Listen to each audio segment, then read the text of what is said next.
Bonsoir, madame, monsieur. Nous avons toujours le plaisir d'enregistrer cette émission dédiée à l'actualité camerounaise tous les vendredis pour vous. Ici, nous parlons de politique, de technologie, des faits sociaux, de culture, d'actualité des réseaux sociaux et bien d'autres thèmes très intéressants. Ce soir, nous allons nous intéresser à l'économie et à la technologie. Parlant d'économie, rappelons que nous sommes de plein pied dans le mois de l'entrepreneur sur 230 stories et pour couronner le tour du genre faire du pierre deux coups, l'équipe de 236 Stories pour faire honneur aux femmes en cette journée de la célébration de la journée internationale de la femme a invité Madame Anouka Suzanne, jeune entrepreneur camerounaise qui aura le soin tout au long de ce podcast de nous présenter de façon globale son entreprise. Nous allons ensuite examiner le problème de la rétraction des investisseurs étrangers en Afrique. Enfin, nous parlerons des IA, faisant référence à l'intelligence artificielle et de ses enjeux en Afrique. Alors, j'ai souvent l'habitude d'être accompagnée des Goliadors de la presse, des Goliadors de l'actualité. Aujourd'hui, je suis entourée de Chicharito et d'Olivier et je pense que CWK est en route. Il arrive. Tous les trois, nous allons dérouler le tapis rouge à Madame Anouka, jeune entrepreneur camerounaise. Je commence les civilités par Madame Anouka. Elle va nous représenter encore sa personne. C'est vrai que vous connaissez déjà le nom, mais elle va encore se présenter avant de passer le micro aux autres panélistes. Bonsoir, Suzanne. Allô, bonsoir. Oui, allô, Suzanne, bonsoir. Oui, j'espère que tu vas bien. Bonsoir, vous Tu me es notre recevez bien? invitée du jour. Suzanne qui a d'énormes difficultés à se faire entendre. Là, Suzanne, est-ce que c'est un problème de réseau? Oui, c'est un tout petit problème de réseau, mais là, je vous capte bien à nouveau. D'accord. OK, bonsoir. Nous sommes au niveau des civilités. On se dit bonsoir, comment tu vas? Bonsoir, je vais très bien. Si on peut se tutoyer, j'espère Oui, que très toi bien. aussi et qui présente aussi. Ouais, ouais, ouais. J'espère. Bienvenue sur le plateau de 236 Stories. C'est l'un des rares podcasts qu'organisent souvent les médias en ligne au Cameroun. Nous sommes 237 Stories et nous sommes très ravis de te recevoir sur ce panel-là. Merci, le plaisir est partagé. C'est une très belle opportunité et je salue cette belle initiative qui donne Oui. l'opportunité aux entrepreneurs, surtout nous, les Oui. femmes, de nous exprimer sur ce que nous faisons. D'accord, merci. Alors, Madame Anouka, Suzanne, tu es ce soir accompagnée aussi de Chicharito. Bonsoir, Chicharito. Oui, bonsoir MBD et merci pour l'invitation. Je salue aussi Madame Anouka Suzanne et Oui, voilà, je salue également tous nos auditeurs et auditrices de 236 Story. oui. Bon, merci, hein, Olivier. Olivier, est-ce que tu es là? Je suis là, NBD, toujours présent et je dis un gros bonsoir à toutes les femmes. Bonne journée internationale de la femme. Oui. Euh, euh, Bonsoir à Madame Anouka Suzanne. Enchanté de faire sa connaissance et ça sera un plaisir de parler à un entrepreneur camerounais. Et bonsoir à toi aussi, MBD. Bonsoir à tous les auditeurs et auditrices de 237 Story. Merci, merci Olivier. C'est toujours un réel plaisir d'être en compagnie de tes belles idées. Nous allons tout droit entrer dans le vif du sujet. Madame Suzanne, elle est entrepreneure camerounaise. Elle va se présenter de façon globale et puis nous expliquer, nous dire comment est-ce qu'elle a commencé, d'où est née l'idée de devenir entrepreneur. Madame Anoukaha Suzanne, you have the floor. Merci une fois de plus. Alors, Oui, très rapidement, je suis titulaire d'un master en marketing digital et e-commerce que oui. j'ai obtenu à l'ISEC de Paris et j'ai travaillé pendant pratiquement 10 ans chez un opérateur de télécommunications. Et Mhm, j'ai eu le désir de me lancer dans l'entrepreneuriat parce que c'est vrai qu'à la base, je suis une entrepreneur dans l'âme et que même quand mhm. je travaillais pour pour le compte de cette entreprise-là, c'est un petit peu ce que je faisais. Je suis Mhm. très créative et donc c'était un projet que je nourrissais et donc j'ai mûri et voilà, et j'ai décidé de me lancer en tant qu'entrepreneur au Cameroun et de tenter cette belle aventure. Ok, ok, d'accord. Alors, tu fais dans quoi exactement? Qu'est-ce que ton entreprise est spécialisée dans quoi? Alors, je me suis lancée dans la distribution, la Oui. logistique. Donc, Mhm.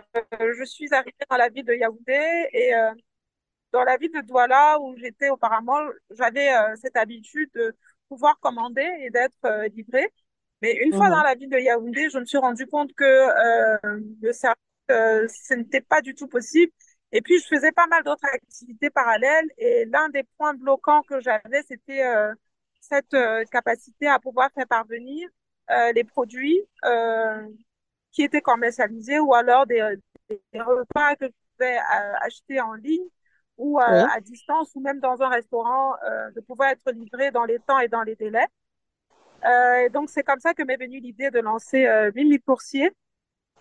L'idée était de pouvoir être un facilitateur entre le réseau des e-commerçants et restaurants qui s'est fortement Oui. développé déjà durant la crise Covid, mais surtout avec le contexte économique de plus en plus difficile au Cameroun, où chaque Camerounais essaye de diversifier ses activités. Oui. Donc, partant de l'étudiante à la fonctionnaire qui diversifie ses activités en se lançant dans la restauration ou le commerce en ligne, bah, le gros nœud était de pouvoir donc acheminer leurs produits de leurs clients qui ont effectué l'achat en ligne vers, vers eux, donc sans avoir à se déplacer. Et donc, je me suis Oh, positionnée comme étant la solution à ce oui. besoin-là. Oui. Est-ce que l'offre était inférieure à la demande? Parce que lorsque je t'entends parler, en tant que Camerounaise, je sais quand même que ce genre d'entreprise, on ne retrouve pas ça dans tous les coins de rue. C'est difficile d'expédier, c'est difficile de livrer quelque chose. Ce genre d'entreprise, on n'en parle vraiment pas trop. On a l'impression que ça arrive au moment où l'offre est supérieure à la demande, mais est-ce que tu peux clarifier les choses? Est-ce que tu peux nous répondre à la question de celle de savoir si vraiment tu arrives à couvrir les besoins de tous les Camerounais? Alors, tout de suite, je vais vous dire que c'est l'offre sur le marché, on a vraiment une très forte demande. Oui, On a une très, très forte demande et à tel point que lorsque j'ai débuté l'aventure, puisque je fais des livraisons via des motos, donc oui, j'avais juste une seule moto et j'ai dû faire accroître mon parc à aujourd'hui 6 motos. Et mhm, j'aspire aujourd'hui à atteindre le parc de 10, plus pourquoi pas une quinzaine. Parce que l'offre, elle est vraiment, la demande, elle est vraiment conséquente.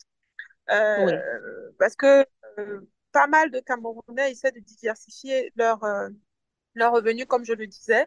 Et on a une croissance considérable du secteur du e-commerce qui est nourri et ravitaillé par le grand commerce entre la Chine et l'Afrique.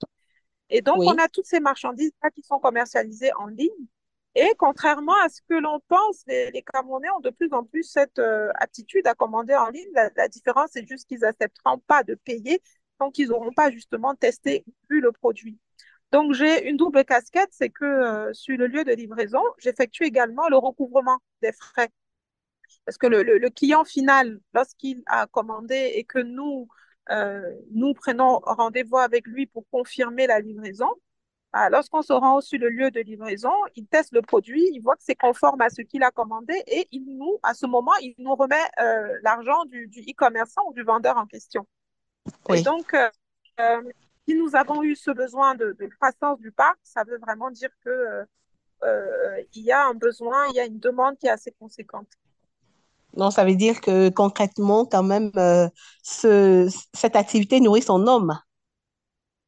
Alors, en principe, je dirais que ce serait possible. J'aurais dit oui dans un contexte un petit peu différent, parce que l'environnement social ne permet pas justement aujourd'hui qu'on puisse que l'activité puisse vraiment nourrir son homme dans la mesure où on a pas mal d'oppression venant de tout ce qui est mairie et bien qu'on soit, on ait fait l'effort de répondre à, à respecter sur le plan administratif tout ce qui est demandé, à savoir autorisation de circuler, assurance, etc. Mais face à cette oppression, on perd énormément parce qu'il faut savoir que le Camerounais moyen n'est pas en mesure de payer une course à plus de 1500 francs et que on emploie donc des coursiers et que lorsqu'il y a une mairie qui saisit une de nos motos tout simplement parce que elle sollicite qu'on lui donne de l'argent et on décide de ne pas le faire parce qu'on en a, excusez-moi l'expression, un petit peu marre. Euh, Oui. une fois que la moto est saisie, il faut compter un minimum entre 25 000 à 35 000 francs pour la faire sortir. Or, pour que nous puissions avoir 25 000 francs, il faut avoir réalisé en moyenne 25 courses, sachant que dedans, il faut inclure les frais de carburation et tout. Donc, face à cet environnement très complexe et de plus en plus difficile, je dirais que l'activité pourrait nourrir son homme si les choses étaient quand même un peu plus différentes. Euh, et l'autre point, c'est qu'on fait face aussi à une autre menace qui est l'augmentation en continu du carburant et malheureusement, le client ne suit pas. Ça veut dire qu'à partir du moment où les revenus du client n'ont pas augmenté, il ne comprend pas pourquoi est-ce qu'il devrait aussi payer une course un peu plus élevée, un peu plus chère. Et donc, par conséquent, il faut miser sur l'économie d'échelle pour s'en sortir. Et ça veut dire qu'il faut vraiment avoir une énorme couverture, donc avoir un parc vraiment conséquent Oui. pour pouvoir avoir suffisamment de clients et donc dans un itinéraire qui permet de quitter d'un point, par exemple, d'un point A vers un point B, il faut multiplier le nombre de livraisons pour justifier Mm. la carburation et justifier ces potentielles dépenses quotidiennes ou hebdomadaires qu'on est contraint de faire pour pouvoir mener notre activité. Donc, ces menaces-là, si on n'arrive pas à croire notre parc et avoir des revenus qui nous permettraient de booster suffisamment la communication pour avoir davantage de clients, on est appelé à mourir. Ça, c'est une vérité. Oui. Booster sur l'économie d'échelle, tu viens de dire, ça consiste à quoi? Est-ce que ça consiste à multiplier le nombre de motos qui pourraient acheminer les colis, les courriers, ou explique-nous un peu. Oui, ce serait exactement. En fait, ça voudrait dire qu'on doit avoir une croissance de notre parc client et de Oui, notre parc de motos. Dans la oui. mesure où il faudrait que sur un trajet, on puisse livrer suffisamment. Ça, c'est d'un. Donc, pour ça, il Mhm, faut qu'on ait plus de clients. Et donc, mhm, avoir plus de clients, tous les clients veulent être livrés dans les délais, à l'heure. Personne ne veut que son colis soit livré en retard. Et souvent, on a des courses qui sont commandées pour être livrées au même moment. Donc, oui. il faut avoir suffisamment de motos sur le terrain pour répondre à la demande. Donc, ça veut Mhm. dire une croissance du parc, mais aussi une croissance du parc client et du parc moto. Voilà. Vous venez Donc, avec une nouvelle idée, une nouvelle dynamique en ce qui concerne la création d'entreprises. C'est vraiment, c'est une activité qui est particulière et pour moi, elle est spéciale. C'est vrai qu'on parle souvent de livraison, mais je pense souvent que les livreurs fonctionnent souvent en freelance. Pour la plupart, c'est quelqu'un qui fait la moto, qui conduit sa moto, qui connaît une tierce personne qui vend des articles en ligne et qui lui dit, voilà, petit frère, j'ai souvent des livraisons à faire. Est-ce que tu peux m'aider? Mais en l'implémentant comme ça, comme vous, vraiment, c'est une nouvelle dynamique dans ce sens. C'est très encourageant et c'est très intéressant aussi. Mais est-ce que vous avez déjà essayé d'une manière ou d'une autre, essayer de rencontrer les responsables les responsables des mairies. Je parle des maires, je parle des maires pour essayer de venir vers eux, leur montrer, donc du genre, peut-être vous remplissez une audience, vous voulez voir le maire, vous lui montrez les papiers de votre structure. En pensant comment s'appelle votre structure? Alors, la structure s'appelle GLIM et donc dans GLIM, en fait, vous avez le département logistique, donc qui est Mimi Coursier, c'est la marque, voilà, du Oui. service de livraison, Situé où? c'est ça. Situé où? À Odia, borne 10, À à Odiaborne Yaoundé. 10. Ok, super. Voilà. Est-ce que vous avez déjà essayé de voir le maire de votre localité avec les papiers de vos 10 motos? Vous venez, vous lui dites, voilà, je suis entrepreneur, je fais ci, voici le nombre de mes motos, voici les papiers que j'ai, mais tout le temps, je suis toujours dérangée par vos agents qui sont toujours en route. Je suis toujours victime comment on appelle ça? De saisie. On saisit toujours ma moto. Je suis toujours obligée de débourser, de dépenser une somme allant de 25 à 35 000 francs, alors que mes courses, les courses que j'effectue ne valent même pas plus de 1 000 francs. Est-ce que vous avez déjà essayé de rencontrer les autorités compétentes pour remédier à cette situation malheureuse? Oui, je rappelle que j'ai créé cette entreprise. En fait, on a démarré en 2021 et je peux vous assurer que j'ai fait le tour de toutes les mairies. Malheureusement, ces personnes qui sont sur le terrain, c'est pas des personnes qui sont formées. Vous avez des personnes qui sont vraiment qui ont aucune euh, compréhension même de l'activité. Et quand ils interrompent, quand ils stoppent le coursier et que le coursier a présenté tous ces documents, ils vont systématiquement chercher quelque chose. Et donc, à peine vous essayez d'échanger avec eux, c'est dans la brutalité. Ils ont embarqué la moto. Et en fait, pour faire ressortir justement la moto, moi, j'ai commencé donc à rencontrer ces responsables qui comprennent, mais qui vous disent, bon, ils sont sur le terrain, on leur explique, bon, désolé. Il y a certains qui font donc libérer les motos sans qu'on ait à dépenser de l'argent. Mais imaginez qu'on soit sorti pour faire des livraisons et que les personnes, ces brutes, excusez-moi, mais ce sont vraiment des brutes qui ont embarqué la moto pour des raisons en réalité qui ne tiennent pas la route. On aura perdu une demi-journée, une journée de travail, ce qui est énorme pour nous. Donc, quand bien même l'autorité permet que la moto sorte parce qu'ils se rendent compte que les pièces sont conformes, on aura quand même perdu une journée de travail. Donc là, typiquement, en ce moment, vous avez l'impôt libératoire qui est dehors et donc vous en avez qui saisissent la moto en demandant au coursier de payer l'impôt. Vous voyez que ça, c'est pas du tout sensé parce que moi, je suis une SA, nous sommes une SARL, donc nous payons nos impôts à la Direction générale des impôts. On ne paye pas l'impôt libératoire dans une mairie. Par ailleurs, nous traversons toute la ville. Donc, si chaque mairie doit nous interpeller pour revendiquer l'impôt libératoire, ça n'a même pas de sens.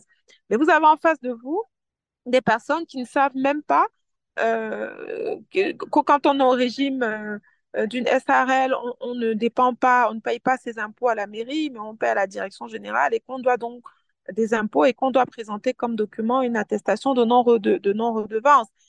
Et encore, le coursier ne va pas rouler avec l'attestation de non-redevance de l'entreprise. Normalement, si on reçoit la visite du gestionnaire de compte des impôts qui va nous demander de prouver que nous sommes, on est à jour. Donc, vous voyez que vous avez des personnes qui ne savent même pas faire la différence entre tout ça, qu'on met sur le terrain et qui saisissent les motos. Donc, bien que les responsables, une fois que vous avez expliqué, comprennent, mais ceux sur le terrain, ils ne comprennent pas. Et tous les jours, vous avez la même équipe qui vous saisit une moto supplémentaire, mais systématiquement tous les jours. Et donc, à chaque fois, vous repartez, on vous libère. Bon, certains vous disent, bon, la moto est déjà entrée, vous ne pouvez quand même pas sortir comme ça, vous allez quand même payer, voilà, comme ça devait être peut-être 35 000, vous allez quand même payer 10 000 francs. Vous voyez, ça reste quand même un gros problème. Mais bon, on va dire qu'il n'y a pas d'activité sans challenge, mais ça fait quand même beaucoup par rapport à ce que nous gagnons. Donc, oui, il y en a qui sont réceptifs.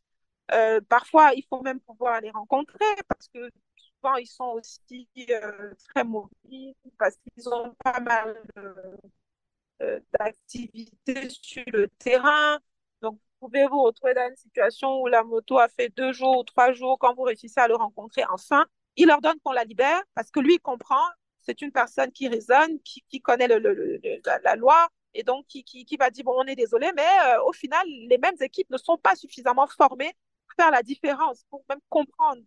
Et donc, il y a un problème aussi de formation de ces équipes qu'on balance sur le terrain, qui laissent même passer des motomanes qui n'ont même pas d'assurance, mais qui s'accrochent justement sur nous, les petites entreprises, parce qu'ils se disent, nous, on a de l'argent, on doit forcément leur donner quelque chose. C'est un très bon exposé que vous venez de faire, madame. En fait, ici, on comprend que l'entreprise, comme vous l'avez expliqué au début, il y a un énorme marché, mais ce marché-là est un peu freiné, pas forcément de votre fait, mais de ce qu'on peut appeler de manière générale les tracasseries administratives. Donc ça, on a très bien compris et ça a été très bien exposé. Ce que nous, on peut faire à notre niveau, c'est d'essayer de vulgariser votre activité. Donc comme ça, j'ai un peu quelques questions. C'est comment est-ce que le Camerounais lambda peut faire pour vous retrouver en fait? Donc, est-ce qu'il y a un site web? Est-ce qu'il y a des pages Facebook, Twitter, ainsi de suite? Est-ce que vous pouvez nous donner les contacts de manière générale pour qu'on puisse vous retrouver? Alors, nous avons une page Facebook, vous tapez simplement Mimi Coursier, vous allez nous trouver. Nous sommes aussi sur Instagram. On n'a pas encore de site internet, justement, dans notre objectif d'expansion. Nous Allô, souhaitons allô, digitaliser Madame notre Suzanne. parcours client, ce qui va Allô, permettre Madame à nos clients de Suzanne. passer. Oui, je vous écoute. Oui, Non, non, allez-y, madame, allez-y. Non, le problème, c'est que on n'a pas bien suivi le nom de la page Facebook et Instagram, ah ça d'accord. grésillait. Ça Ah grésillait. d'accord. D'accord. Alors, c'est Mimi Coursier comme M de maman, I, Oui. M de maman à nouveau, IP. Ouf, le réseau. Oui, mais je crois qu'on a compris. Elle a dit Mimi Coursier. Oui, Et, Mimi et ça, Coursier c'est des informations qu'elle va nous donner et que vous pouvez retrouver sur sur Internet. voilà, sur la page de 237 Stories. Je pense même en lien avec le podcast NBD. Il faudrait peut-être en Mhm. lien avec le podcast qu'on puisse mettre les informations, qu'on puisse la retrouver La facilement. retrouver, Oui, tout à exactement. fait. C'est aussi Oui, notre contribution pour contribuer au développement de son activité. de son activité, exactement. OK. Alors, est-ce que quelqu'un aurait une autre question à poser à Suzanne? Oui, moi j'ai une. Oui. Bon, je pense qu'elle n'a pas. Bon, elle a parlé des différentes pages Facebook. Elle a aussi parlé d'Instagram. Mais le Camerounais lambda, par exemple, moi qui suis Camerounais, comment je fais pour la contacter en fait? Je passe la commande sur quel site et Ah, comment je fais pour être sûr que c'est elle qui va me livrer? alors, nous avons un numéro, un standard. Nous avons un numéro du standard auquel vous écrivez et nous recevons aussitôt vos messages. On vous envoie un formulaire à compléter pour passer la commande. Donc, je vais écrire là tout de suite le numéro du standard, comme j'ai écrit Mini Coursier avec les problèmes de réseau. Je pense que ça pourra vous aider à répéter peut-être le numéro, ce sera plus efficace. Ok, très bien. Donc, normalement, c'est le 6 97 34 86 11. Mais je vais l'écrire là, la messagerie du podcast. Et comme ça, vous pourrez avoir le numéro. Donc, on est disponible sur WhatsApp. Et c'est ainsi d'ailleurs, et par appel téléphonique aussi. Et c'est d'ailleurs comme ça que nos clients nous contactent majoritairement. OK, merci, merci. Alors, Olivier, aurais-tu quelque chose à demander à Suzanne?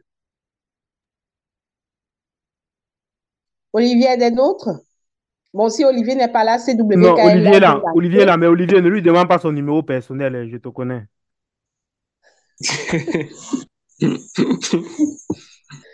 Olivier, prends la parole, Olivier. Olivier, est-ce que la pluie te Allô? menace de ton côté? Vous m'entendez là? Oui, très bien, 5 sur 5. Ah, ok, bon, moi, je tenais déjà à féliciter Madame Suzanne pour la belle initiative. Je vais dire de ce fait que moi, je suis un fan des livraisons parce que ce service est vraiment pratique quand vous avez trop de boulot, vous ne pouvez pas vous déplacer pour aller, par exemple, prendre votre pause au restaurant à côté et vous êtes toujours, comment il peut dire, bloqué sur votre travail ou bien sur votre machine, alors vous contactez un service de livraison qui arrive de ce fait vous livrer votre plat chaud, hein. Je pense que ce service, moi, je le valorise et je tiens à féliciter Madame Suzanne pour cela. Madame Suzanne a parlé de l'environnement qui était très néfaste pour son activité. Pour avoir côtoyé un peu le phénomène de la décentralisation au Cameroun, je ne voudrais pas, ce n'est pas une information fiable, hein, mais je me pose la question si la formation ne venait, la mauvaise information ne venait pas peut-être d'un camp ou bien de l'autre. Par exemple, les agents de la mairie qui saisissent vos motos sur la route, est-ce que, ils ne On revendiquent pas? entend. Allô? Oui. Oui, est-ce que les agents de la mairie ne revendiquent pas de ce fait que, du fait de la décentralisation sous la surveillance de CWK, peut-être qui va me dire davantage, du fait du phénomène de la décentralisation, est-ce qu'ils ne revendiquent pas récolter au niveau de la mairie où vous êtes, votre activité est localisée, de récolter l'impôt libératoire qui reverseront ensuite, eux, aux impôts. Ou alors, c'est des agents véreux qui sont mal formés, qui ont mal interprété ce qu'ils doivent peut-être faire. J'espère que le phénomène va s'arranger d'ici peu de temps, mais je pense que vous devriez vous rapprocher de votre mairie respective pour pouvoir avoir ample information et que ce phénomène ne CW, s'abatte plus bonsoir. sur vous et vous laissez. Ouais, mais Olivier, Bonsoir à toi, Ndidi, bonsoir à Allô? tout le monde. Olivier, mais elle a répondu à ça. En fait, elle dit même qu'elle traverse plusieurs mairies. Imagine si elle doit aller voir chaque mairie pour exposer son problème. Ça lui fait... Elle traverse toute la ville.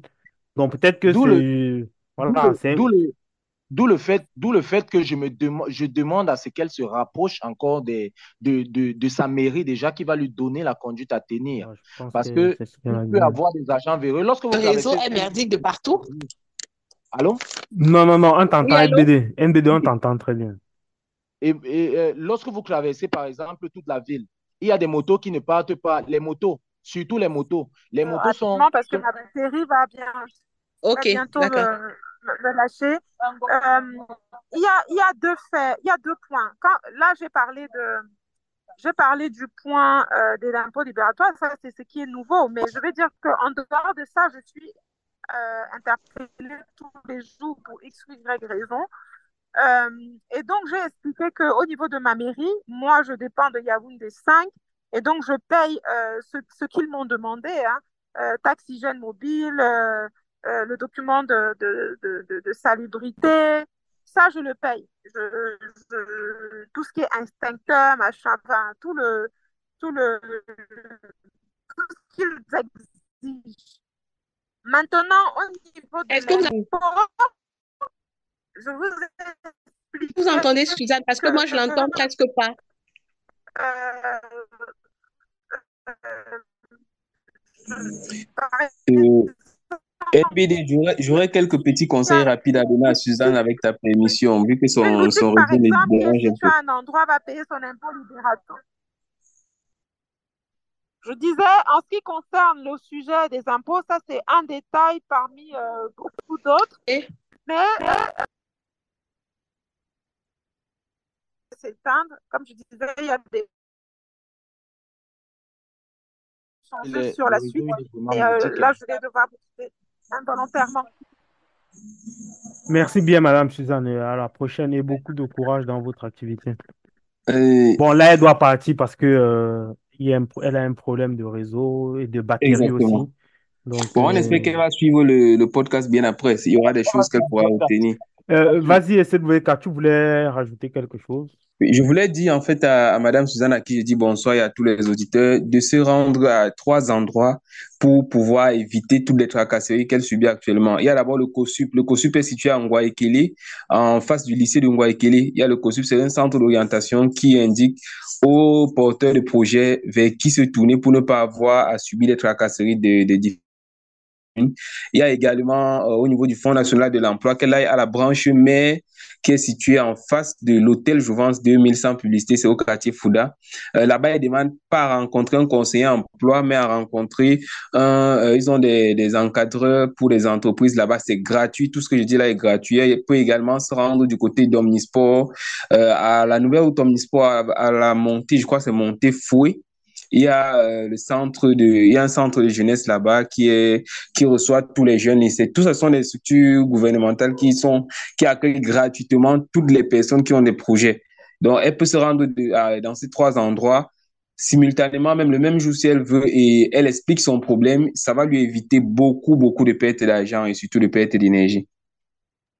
Donc, c'est doué, car si je comprends bien, ce que tu dis, c'est qu'elle doit aller dans l'un de ces 3 endroits ou bien dans Non, les elle trois, peut en fait. même aller dans les trois parce Ok, que très bien, ok. Au niveau de COSUP qui est à Ngouaekele, en face du lycée de Ngouaekele, là-bas, ils aident des gens en leur montrant que, en fait, je pense que le fait qu'elle soit, par exemple, en train de payer peut-être dans plusieurs communautés, à chaque fois qu'il faut que ces voitures passent, c'est le simple fait ça dépend de la déclaration qui a été faite lors de l'enregistrement de son entreprise.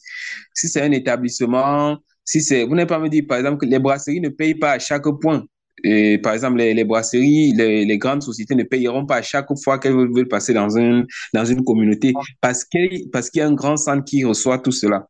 J'aurais pu lui demander d'aller à la mairie, en face de la mairie de Yaoundé aussi, mais là-bas, on ne va pas l'aider parce qu'on va lui prendre de l'argent là-bas au niveau du centre de création des entreprises, mais ça ne va pas l'aider. Ce serait mieux qu'elle aille au COSUP, le COSUP est en Guayaquil, ou elle part au Fonds national de l'emploi qui est au quartier Fouda. Et en dernier recours, elle peut continuer juste après le Fonds national, après le quartier Fouda, c'est toujours Omnisport. Elle peut aller à la nouvelle route Omnisport. Et là, elle va rencontrer un centre de jeunes où on accueille uniquement les jeunes, les gens qui ont des projets là-bas pour leur expliquer comment est-ce qu'ils vont faire pour ne pas être justement butés sur surtout quand on n'a pas assez d'argent. Ok, c'est doué, car merci bien pour tes Et pour l'information. précisions que tu as apportées. NBD, est-ce que tu peux continuer, s'il te plaît? Oui, je peux continuer. C'est vrai que notre invitée est déjà partie. Elle était déjà à 1%. Il fallait qu'elle nous quitte. Elle nous a quittés en beauté. Elle nous a présenté son activité. C'est très intéressant. C'est une nouvelle initiative, une nouvelle dynamique. En ce qui concerne les petites entreprises, c'est une très belle des difficultés, sûrement qui ne sont pas faciles à gérer, des gros manques comme ça à gagner. C'est pas facile.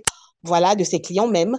Qu'est-ce qui explique le découragement subit des investisseurs dans les pays d'Afrique? Pourquoi les investisseurs étrangers hésitent à venir mettre de leur argent encore en Afrique? Est-ce que CW qui n'a pas parlé de... Bon, NBD, je ne sais pas si ta question est très claire ou depuis si tu m'écoutes. ce podcast? C'est vrai que CW... Allô? Oui, oui, il y a beaucoup de coupures dans tes mots et tes questions aussi. Je vais peut-être demander, est-ce que, en gros, tu as demandé pourquoi est-ce qu'il y a un manque en fait, une baisse, si je dois dire comme ça, une baisse des actions des entrepreneurs des autres pays, notamment la Chine, dans notre continent et plus précisément au Cameroun. Est-ce que c'est ça ta question? Je pense que c'est ça, c'est doué, car vas-y, développe. D'accord. D'accord. Alors, je vais dire tout simplement que de plus en plus, quand vous êtes en train de faire en tout cas le marché, si on va parler de façon triviale, vous avez intérêt à gagner. Et généralement, on parle d'investisseurs, ça me fait toujours sourire parce que je dis, ces investisseurs, ils ne viennent pas pour donner l'argent, pour le plaisir de dire que j'étais dans un pays et j'ai développé le pays. Non, c'est très faux. C'est généralement c'est du donnant-donnant. Et je vais me dire que nous perdons parfois plus. Avant de revenir à nos amis chinois, comme on aime bien les appeler, je vais aller peut-être un peu plus loin et aller aux années 2000, quand on était encore avec les investisseurs japonais. Vous avez vu, il y avait ces écoles où qu'on appelait les dons japonais à un moment, un peu de partout au Cameroun, vu qu'on parle de la Chine et on reste en Asie avec le Japon. C'est-à-dire, ces écoles, pratiquement plusieurs écoles publiques ont été reconstruites par des Japonais avec ce qu'ils ont appelé des dons japonais. Et si on chiffre, c'était des milliers de francs CFA, des milliers des milliards, pardon, de francs CFA qui sont partis comme ça. Mais on a eu cette impression que les Japonais nous faisaient un don, mais en contrepartie, il y a des marchés subitement qui se débloquaient aussi pour eux. Et je pense que ça a été la même chose avec la Chine.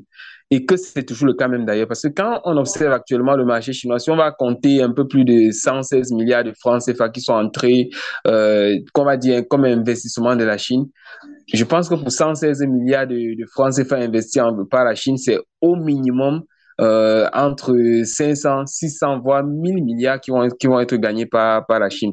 J'explique comment ça se passe un peu, hein, sans être vraiment, je laisse le soin aux techniciens et aux économistes de mieux nous expliquer le paradigme, mais de façon plus simple, quand la Chine, par exemple, vient et on dit ils vont construire, par exemple, un stade, comment est-ce que l'investissement se passe? Si c'est un investissement chinois, sur cet investissement chinois-là, presque tout, c'est-à-dire aussi bien les camions qui seront loués, les petites entreprises qui vont être utilisées, c'est au dépend du contribuable camerounais parce que vous avez payé certes, mais ce sont des entreprises chinoises qui vont venir pour mettre sur pied tout ce qu'on a dit de faire. Par exemple, pour les routes, parce que je sais que c'est ce qui est le plus concret actuellement. Quand il y a une route à construire, si c'est un marché, c'est la Chine qui gagne le marché de la construction de la route. En fait, si la Chine a dit qu'elle va investir, par exemple, par raison de 10 milliards sur un projet de construction d'une route.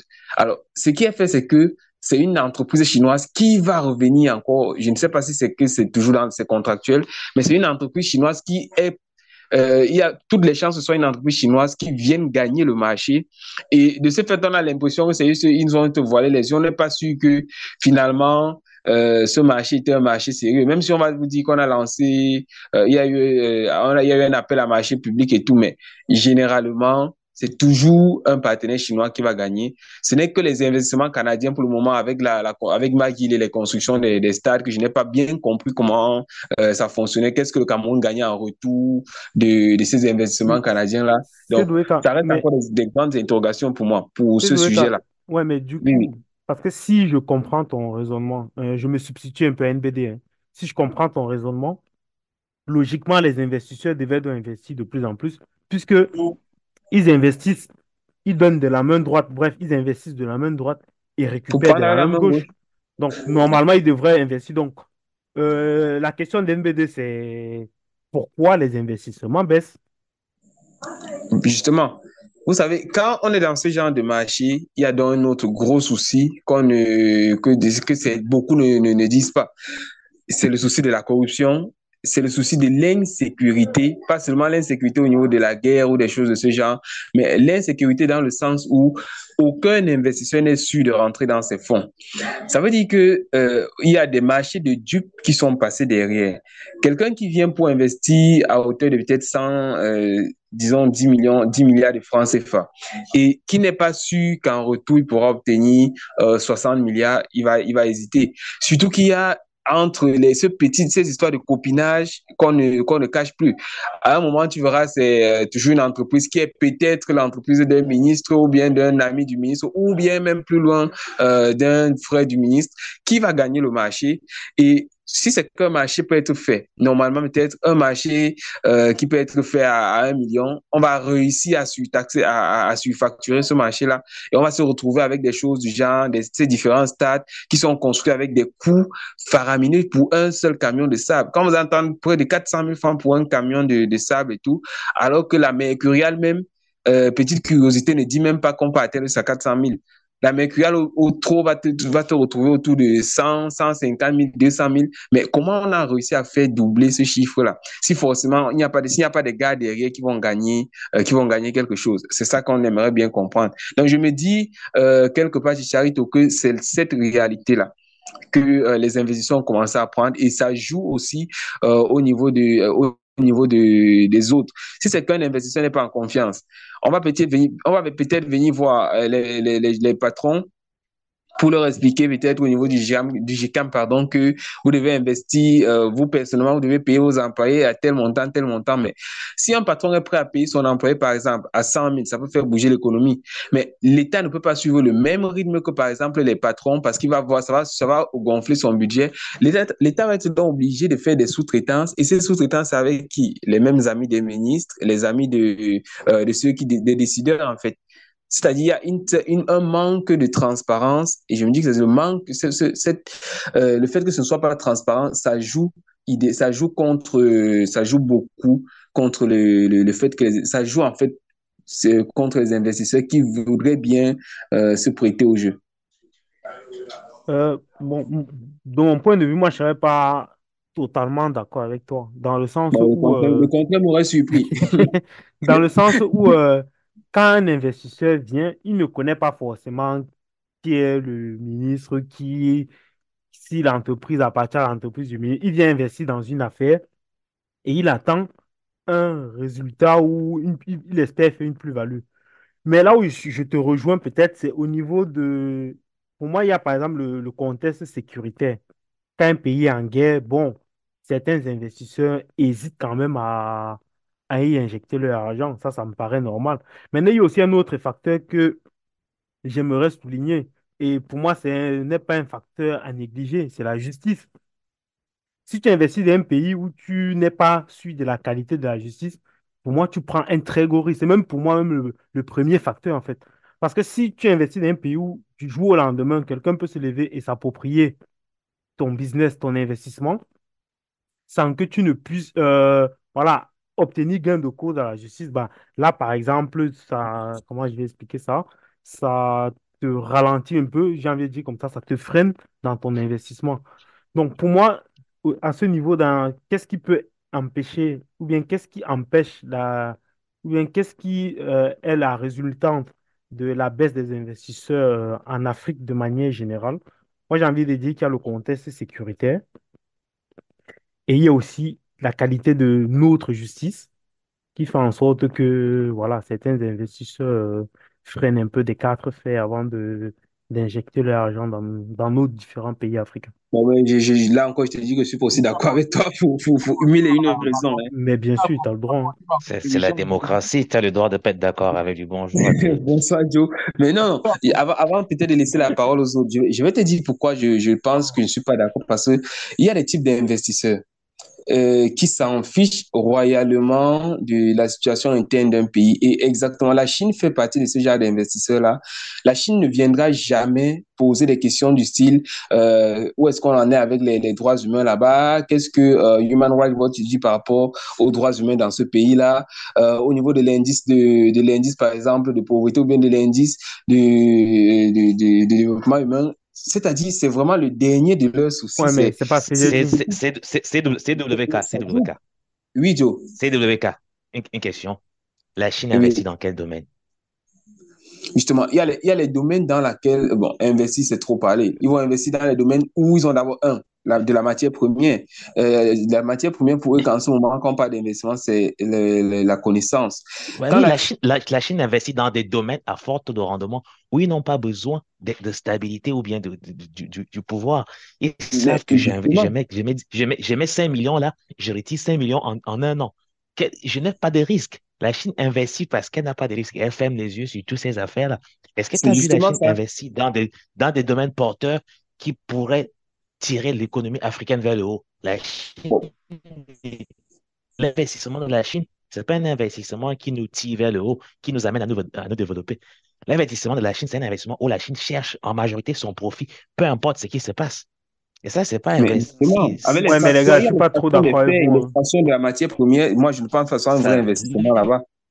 Est-ce que je pourrais apporter ma contribution maintenant? Bien sûr, bien sûr. Ça veut dire quoi? Que nous, on a trop parlé, maintenant tu parles, c'est ça? Je vais parler juste un peu. Je suis parfaitement d'accord avec vous deux. Hein. Juste que il faudrait qu'on comprenne bien que lorsqu'il y a investissement, on parle d'environnement. Il faudrait que le domaine dans lequel on investit, on puisse rentrer dans nos frais. Là, nous sommes tous d'accord. Mais depuis pas mal, au moins 5 ans ou bien 3 ans en arrière, et puis 2024, 2 ans plus tard, l'Afrique est en train de basculer dans un changement des régimes pratiquement dans tous les pays africains. La plupart, je dirais, sont dans des processus électoraux. Et je pense que quand on connaît le contexte africain et avec les basculements dans des régimes militaires et des guerres par-ci, par-là, je pense qu'avec cet environnement-là, les investisseurs vont d'abord se calmer, étudier la situation et puis bien réfléchir à 2 fois avant d'injecter leur argent. Et comme TWK le disait, c'est des investissements à prédation. Ils ne viennent pas investir pour vous tirer vers le haut, comme Joe disait tout à l'heure. Ils ne vont jamais investir pour vous émanciper. Ils ne vont jamais investir pour vous faire un transfert de compétences, de technologie. Mais ils vont investir parce qu'ils voudraient absolument du profit. Et s'ils pouvaient vous laisser là, que après cet investissement, ils viennent encore le faire demain. Ils vont le faire à profusion. Donc, maintenant, je pense que les Africains se sont aussi levés d'un cran. La jeunesse africaine actuellement est une jeunesse qui ne se laisse pas faire, une jeunesse travailleuse, une jeunesse qui a besoin de créer quelque chose. Et nous assistons dans différents pays maintenant. Il y a des made in country, qui veut dire comment il peut dire, fabrication locale. Et la fabrication locale est une concurrence maintenant très sérieuse pour les investisseurs étrangers. On a vu qu'ils nous bernaient depuis le départ et on ne se laisse plus faire. Même les gouvernements maintenant, ils essayent d'appuyer les jeunes afin de trouver des solutions et de pouvoir consommer et créer localement.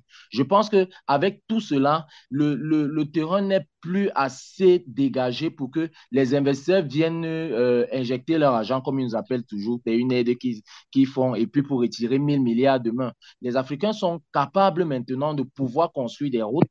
Les Africains sont capables de produire leur propre chocolat. Les Africains sont capables maintenant de produire même des voitures.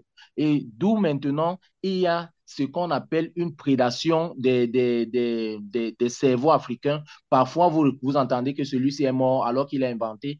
On doit protéger maintenant nos inventeurs, nos créateurs pour pouvoir émanciper l'Afrique économiquement et industriellement demain. Donc, ça, c'était ma petite proposition. Si je me suis peut-être trompé quelque part, mais Oui, oui, là, bien, je bien, suis... bien, bien sûr que tu t'es trompé Ta modestie ce soir fait peur.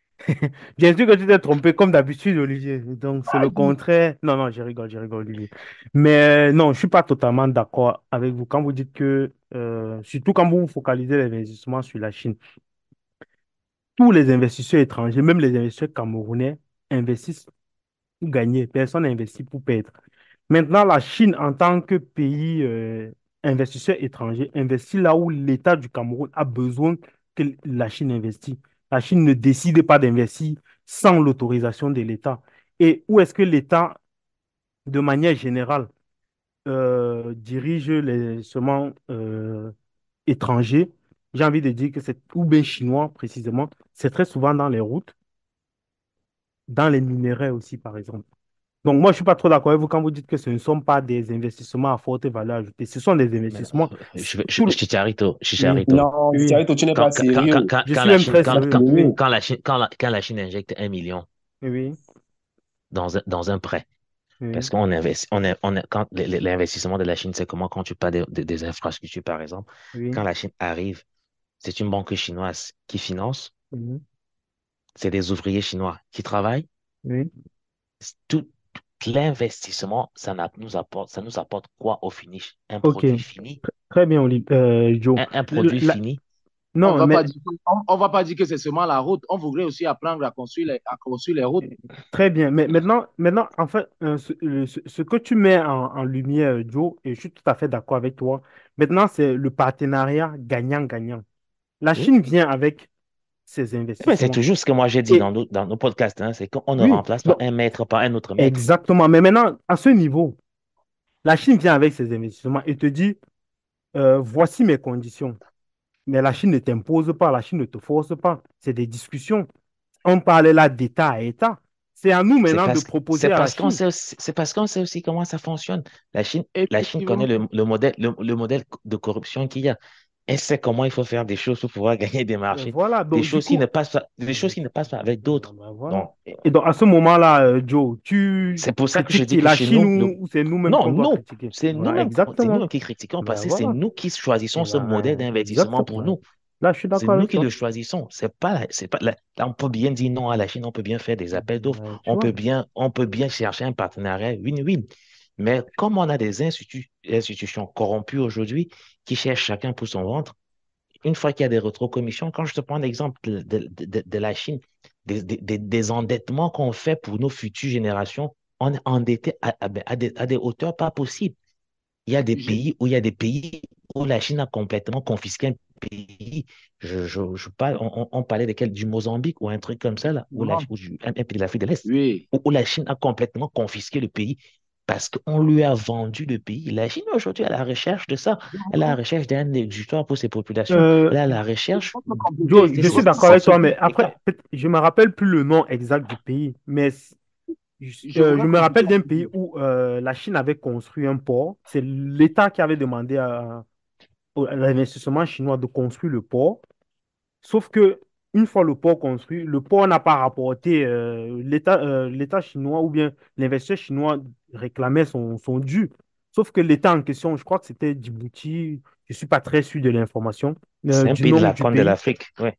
ne parvenait plus à rembourser ses dettes. Et ben, euh, l'État ou l'investisseur a repris le, la gestion de ce port-là sur plusieurs années. Ça, par exemple, c'est des choses qui existent. Mais on ne peut pas dire que c'est l'investisseur qui a mal agi. À ce moment-là, Non, c'est nous qui devons c'est le maturer les contrat qui est mal projets. filé. C'est le contrat qui Exactement. est mal ficelé. C'est le contrat moi, qui est mal ficelé. je pourrais dire ici à la suite de Joe que on a l'impression que dans nos pays africains, c'est du copinage et les investissements ne sont pas, comment il peut dire, on n'étudie pas avant de demander un investissement ou bien un prêt étranger. Je pense que ici, c'est seulement lorsqu'on entend qu'il y a un consortium chinois qui voudrait investir dans les routes, qui construit les routes, on Mais court non, pour pousser de l'argent parce que on peut prendre un simple exemple, hein, l'exemple des ordinateurs. on veut, C'est l'exemple ça le ne plus sert à parlant. rien. Ça n'a C'est servi l'exemple à le, rien carrément. c'est l'exemple le plus parlant où des gens se sont sucrés sur un argent parce qu'on voulait endetter des gens. Effectivement, Et ça, c'est un exemple qu'on connaît et qu'on a vécu. Imagine alors ce qui se effectivement, passe sur d'autres projets. Tu on a imagines ce qui se l'impression passe sur d'autres on a projets. l'impression que le pays est en train d'aller mal, alors que si on faisait les bons investissements au bon moment et à la bonne période, on pouvait arriver à un pays meilleur que celui qu'on a aujourd'hui. Honnêtement, Je si pense tu vois le OK. document stratégique, si tu vois le document stratégique sur la croissance, où on te disait avec des chiffres à l'appui que le Cameroun serait émergent à l'horizon 2035, tout était beau et faisable. Mais maintenant, effectivement, sur le Du, terrain, du coup, qu'est-ce qu'on a foutu de ça? Olivier, si je peux me permettre de reposer alors la question d'NBD. Donc, on dit il y a une baisse d'investissement étranger. Quand je vous suis, moi, je comprends que normalement, ils devaient donc investir massivement parce qu'en investissement de la main droite, ils récupèrent cet argent de la main gauche et potentiellement, ils vont même récupérer sur, voilà, sur une durée, je sais pas moi, Relativement courte. assez longue, quoi. Donc, du coup, Oui. comment vous expliquez alors le fait que ces investisseurs-là baissent plutôt leur investissement? Moi, je moi, je dirais, chez Charito, je dis ceci. Ce ça que je passe. dis depuis, c'est que les secteurs sont choisis. Les secteurs sont choisis et c'est des secteurs qui ne nous apporteraient pas grand-chose. C'est des secteurs, comme a dit quelqu'un, des investissements à prédation. On viendra sur des secteurs où on va tout prendre et être sûr qu'on aura son truc tout de suite, mais pas sur un véritable investissement à long terme qui pourrait tirer le pays vers le haut. Et C'est nos où l'investisseur populations. aussi, oui, où il y a une grosse traçabilité. Donc pour moi, il y a l'instabilité, il y a la corruption des institutions qui freinent en fait ces investisseurs-là, parce que les vrais investisseurs, quand ils arrivent avec des projets, des fonds d'investissement, ils sont différents des États. Des fonds d'investissement, ils arrivent, ils ont des projets en main, ils veulent regarder sur la stabilité, la faisabilité du projet. Ils ne regardent, quand ils étudient tous ces paramètres-là, ils ont des tableaux d'indices. Ils reçoivent un faisceau d'indices qui leur dit, Ça, c'est du rouge. Et c'est pour ça que nous sommes classés rouges. Ça freine les investisseurs. Je peux dire aussi ici là que l'environnement actuellement est un peu difficile parce que regardez par exemple le secteur, l'adduction en eau des populations. Qu'est-ce qui dépasse à l'État? Je dis ça, seulement prendre chaque année ou bien chaque 6 mois un village, poser à chaque 2 kilomètres un forage, on n'aurait pas atteint arriver à potabiliser des villages et des pans entiers du pays actuellement.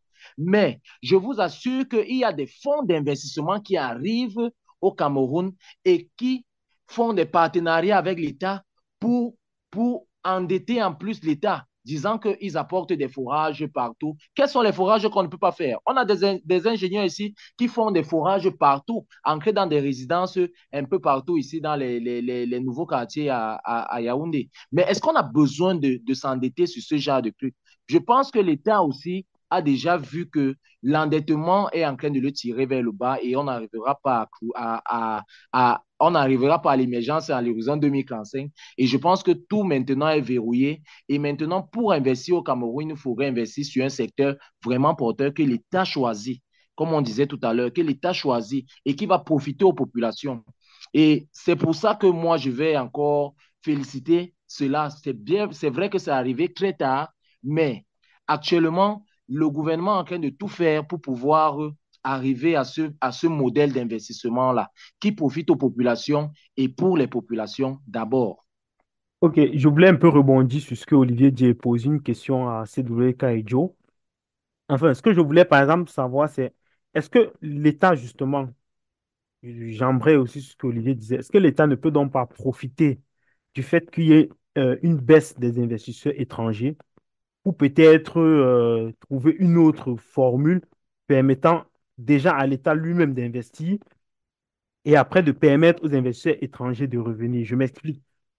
Je prends par exemple un pays comme la Russie. Je dis ça aussi comme ça en passant, qui est sous plus de 10 000 sanctions des pays européens ou occidentaux et qui, à cause de ces sanctions-là, ou bien grâce à ces sanctions-là, développe son économie au point où elle a une croissance supérieure aux pays occidentaux qui pourtant l'ont sanctionné.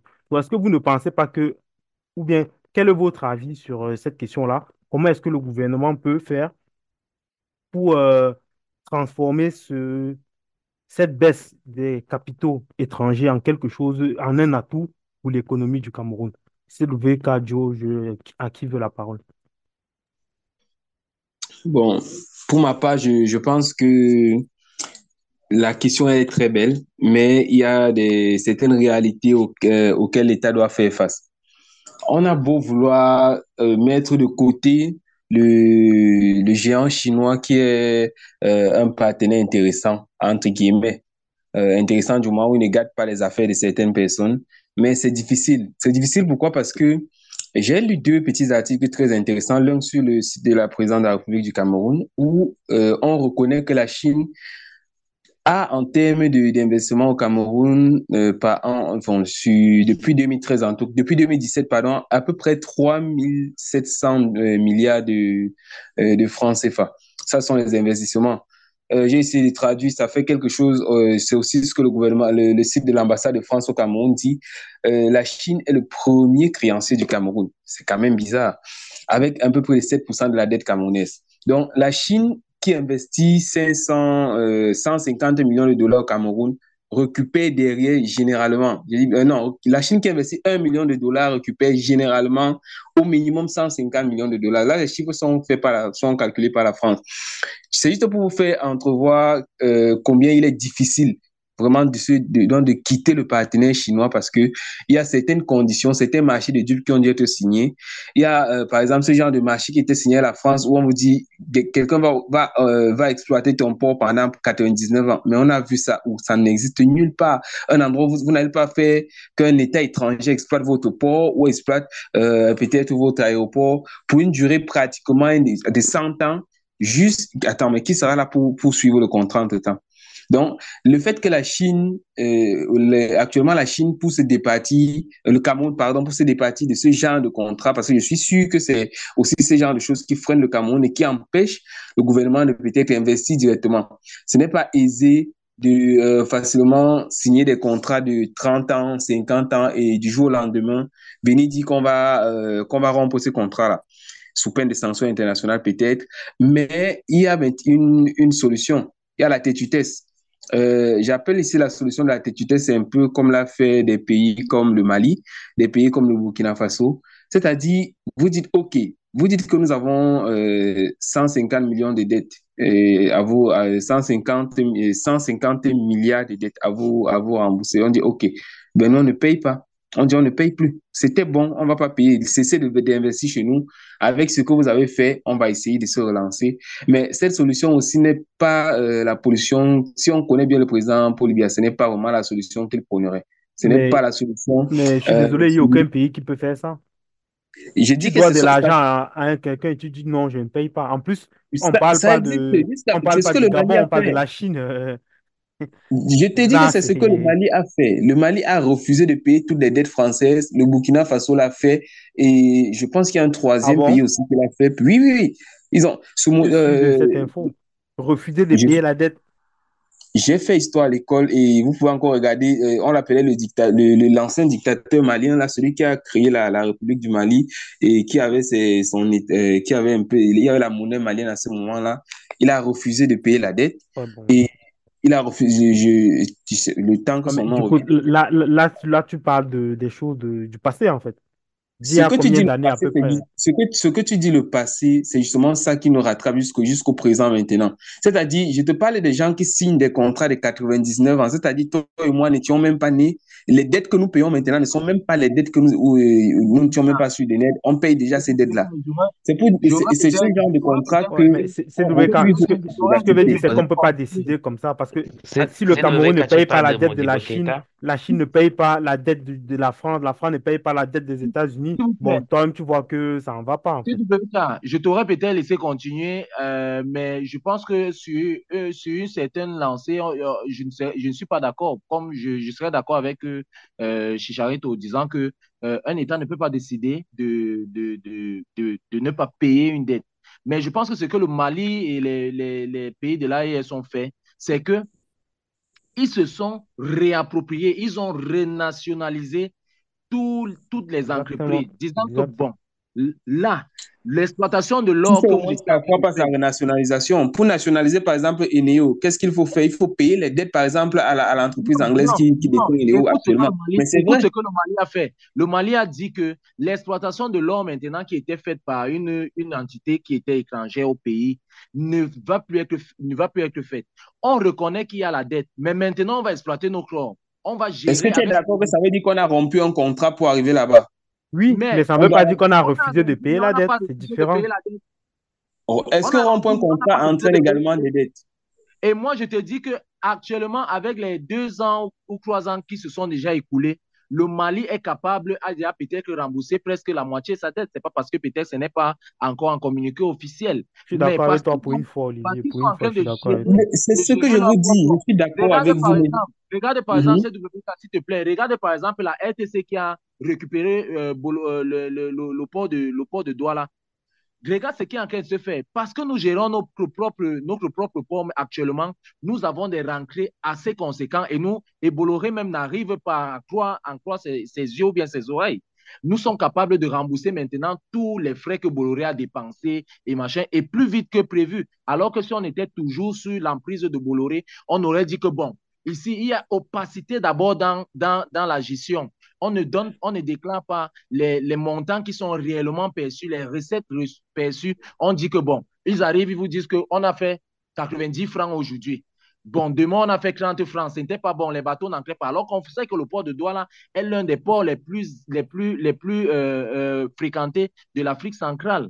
Regardez vous-même. Alors maintenant, la RTC, regardez les milliards qu'on fait. On peut maintenant, je pense que c'est comme ça que les États doivent faire. Olivier, donc pour répondre à ma question, ce que tu dis, c'est qu'il faut que l'État essaye de rationaliser de Renationaliser. renationaliser un certain nombre d'entreprises. Donc, moi, je Mais note oui, ça et je trouve ton idée très pertinente. Joe, est-ce que tu as quelque chose à rajouter, à compléter ou qu'est-ce que tu veux nous dire par rapport à la question que j'ai posée?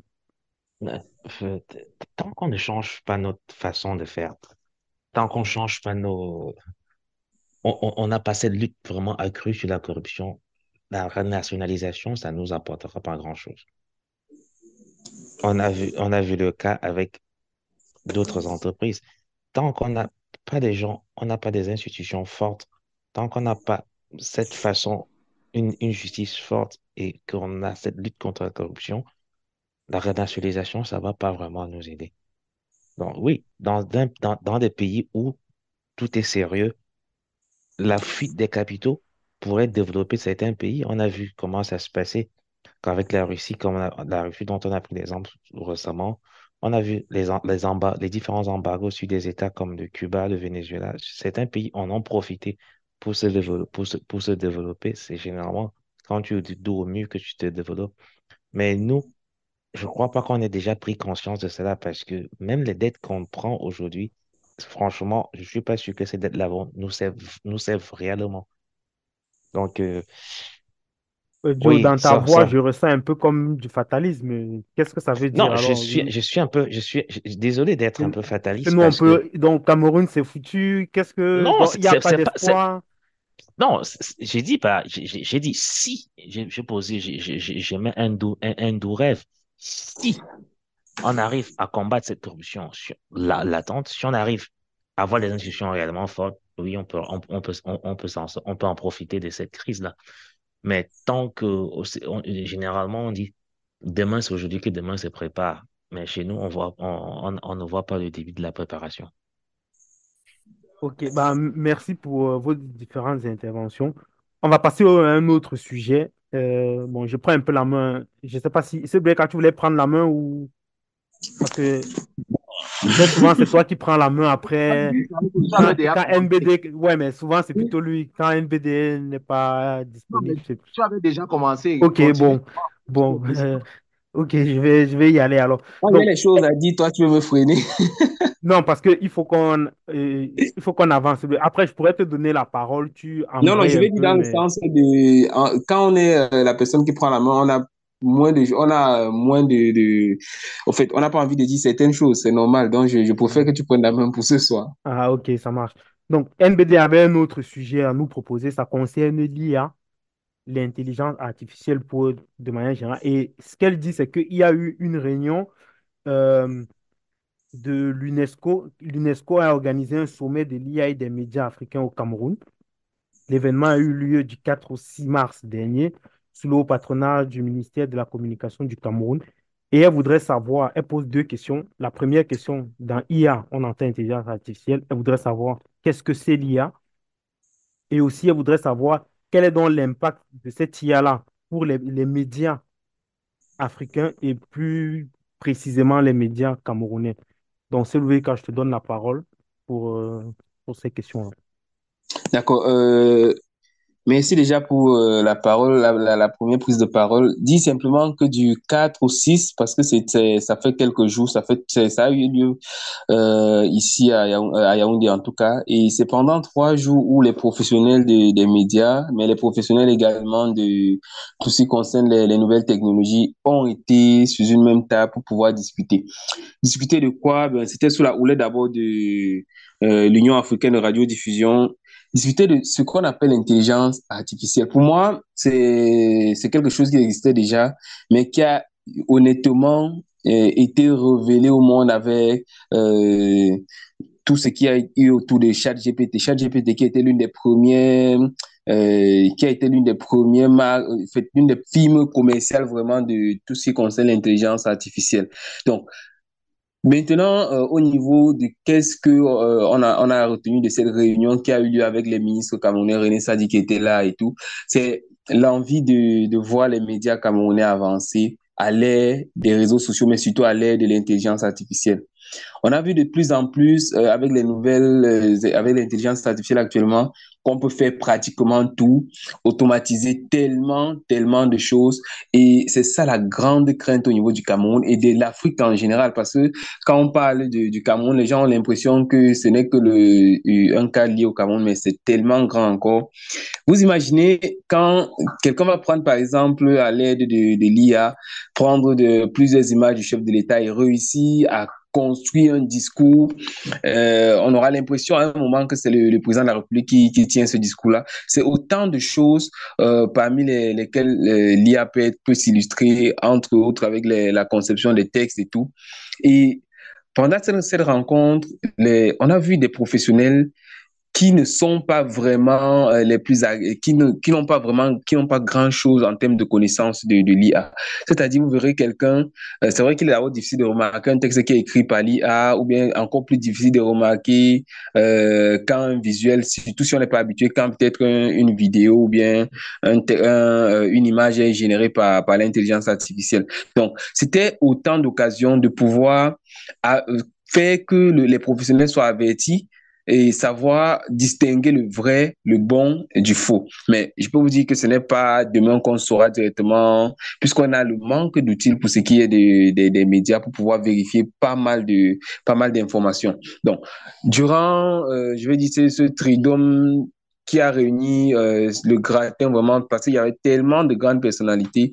Et je vais dire que c'est, pour moi, je suis toujours sceptique. Ça reste encore une occasion de souvent blâmer un peu parce que on oublie que si on essaye de fermer, si on n'essaye pas de comprendre plutôt l'apport que l'intelligence artificielle pourra avoir sur l'Afrique, et qu'on attend en se disant non, c'est demain, ne pas essayer de comprendre l'intelligence artificielle dès maintenant pour pouvoir, je vais dire, la dompter, on sera obligé de subir. On a subi déjà l'ère du numérique avec les téléphones portables et tout. Il serait quand même de bon augure que les Africains, à travers la duplication, je ne vais pas dire plutôt la multiplication des sommets comme ceux qui ont eu lieu l'autre jour, de pouvoir s'asseoir et comprendre quel sera ce qu'on va gagner à notre niveau.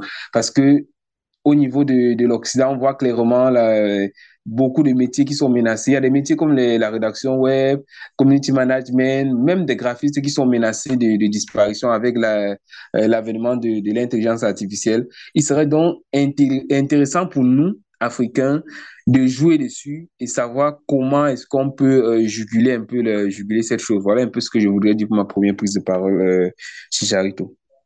Merci, Sedveka. Je voudrais compléter ce que tu as dit. En fait, pour nos auditeurs, intelligence artificielle, l'idée derrière, pour moi, je fais un parallèle avec ce qu'on peut appeler l'intelligence humaine. L'idée derrière l'intelligence artificielle, c'est que une machine puisse se comporter comme un être humain. Et comme Sedveka, tu l'as dit, donc ça, c'était pour définir un peu l'intelligence artificielle de mon point de vue. Et comme tu l'as si bien remarqué, en fait, le révélateur, le point focal, il y en a eu d'autres, mais le point focal pour moi était ChatGPT qui a été développé par l'entreprise OpenAI.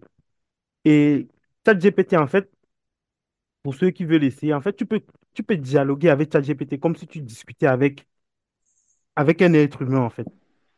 Et c'est ça. Et maintenant, derrière ça, l'IA ouvre ce que moi j'appelle le champ des possibles.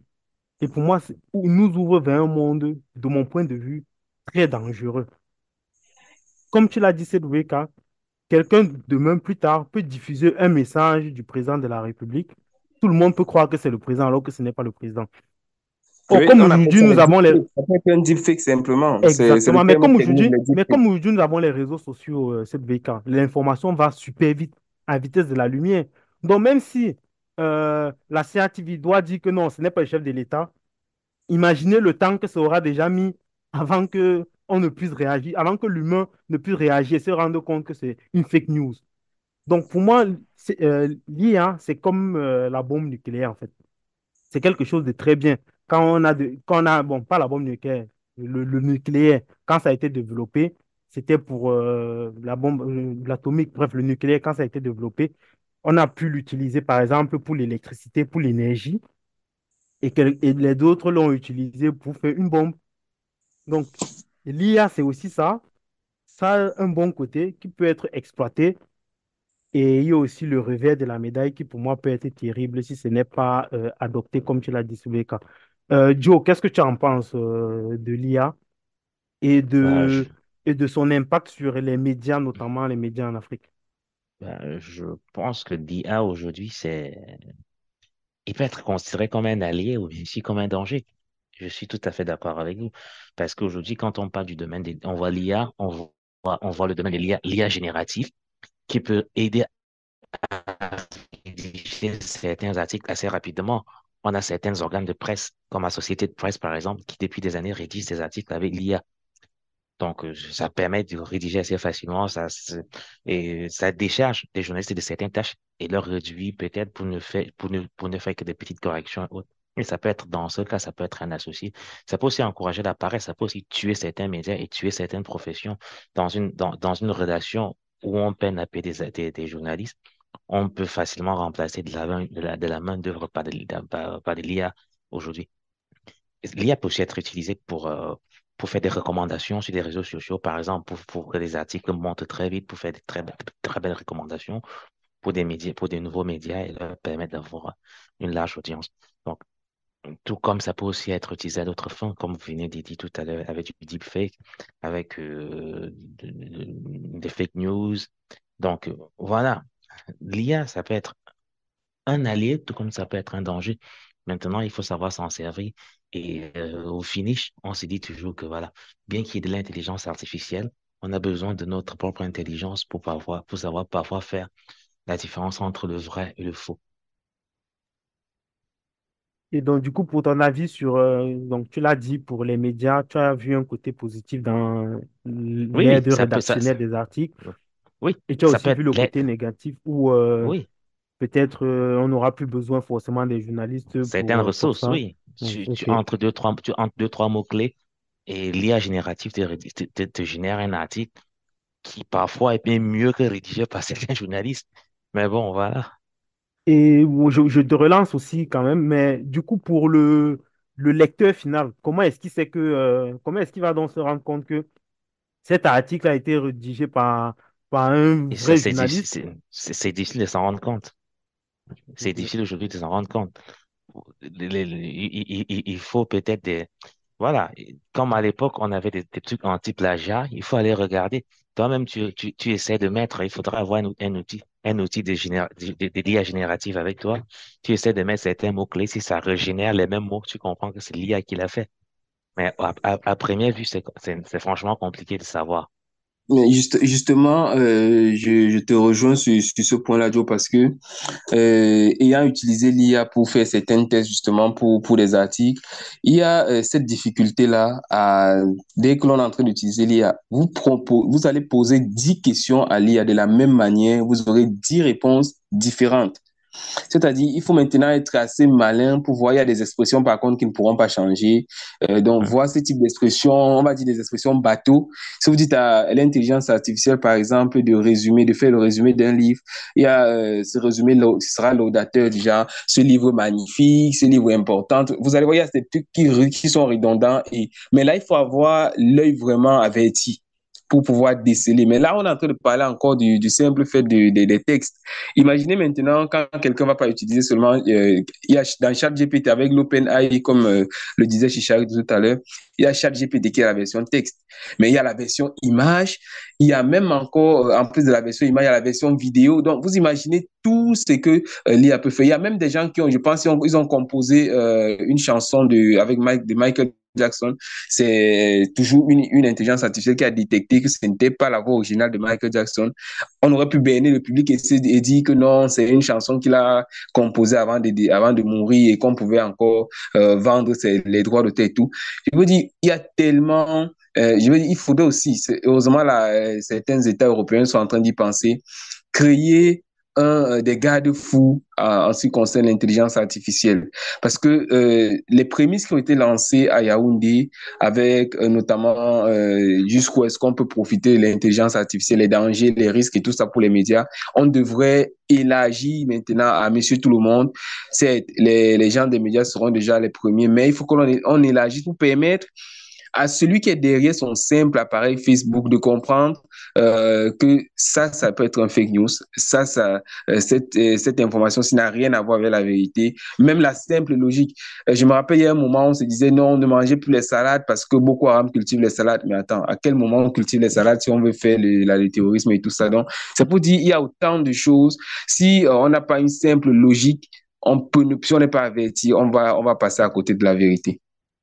Merci, c'est Loïc. Olivier, qu'est-ce que tu en penses de l'intelligence artificielle et notamment pour les médias africains de manière générale et camerounais en particulier?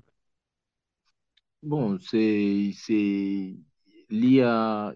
Je vais dire que j'ai essayé un peu ça, mais le type de paresse que ça donne m'a poussé à laisser. Moi, je suis de l'ancienne école et je pense que l'IA, euh, disant comme Joe que ça peut être un compagnon, une aide, mais ça pousse vraiment à être à la paresse, à la limite.